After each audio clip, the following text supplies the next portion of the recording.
शैल और खनिज। खनिज प्राकृतिक रूप से पाए जाने वाले पदार्थ हैं जिनका निश्चित भौतिक और रासायनिक गुणधर्म होता है। खनिज कोयले, गैस और एल्यूमीनियम, टिन, सोना और चांदी जैसी धातुओं के रूप में मौजूद होते हैं। इन उद्योगों में उर्वरकों, दवाओं, ईंधन आदि के रूप में उपयोग किया जाता है।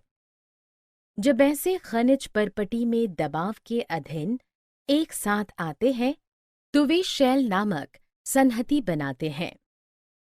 शैलें मनुष्य के लिए बहुत उपयोगी होती है। सड़क, पुल, घर और भवन आदि के निर्माण में इनका उपयोग किया जाता है। जब मृत जंतुओं और पौधों के अवशेष परपटी में शैली की परतों के बीच होते हैं तो जीवाश्म बनता है।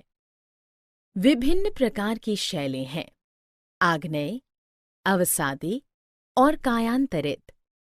शैलों का चक्रीय तरीके से निर्माण और विघटन होता है जिसे शैल चक्र कहा जाता है।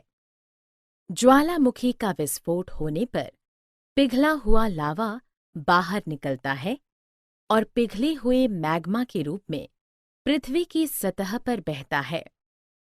मैग्मा ठंडा हो जाने पर आग्नेय शैल नामक शैलें बनाता है।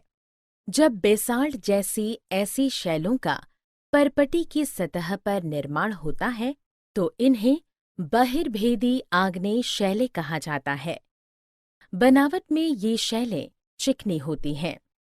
जब ग्रेनाइट जैसी आग्नेय शैलों का परपटी के भीतर गहराई में निर्माण होता है तो इन्हें अंतर्भेदी आग्नेय शैलें कहा जाता है।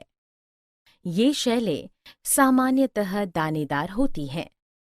जब आग्नेय शैलें चटक या एक दूसरे से टकराकर टूट जाती हैं तो वे अवसाद बनती हैं, जिन्हें समय के साथ हवा और जल द्वारा एक स्थान से दूसरे स्थान तक पहुंचाकर जमा कर दिया जाता है। ये अवसाद दबकर और कठोर होकर बलुआ पत्थर जैसी अवसादी शैलें बनाते हैं। इसके अलावा आग्नेय और अवसादी शैलों की ताप और दबाव के अधीन संरचना में परिवर्तन होता और कायांतरित शैलों का निर्माण होता है। उदाहरण के लिए चिकनी मिट्टी स्लेट में और चूना पत्थर संगमरमर में बदल जाता है। ये कायांतरित शैलें निरंतर ताप और दबाव के अधीन पिघलकर पिघला हुआ मैग्मा बनाती हैं और चक्र जारी रहता है।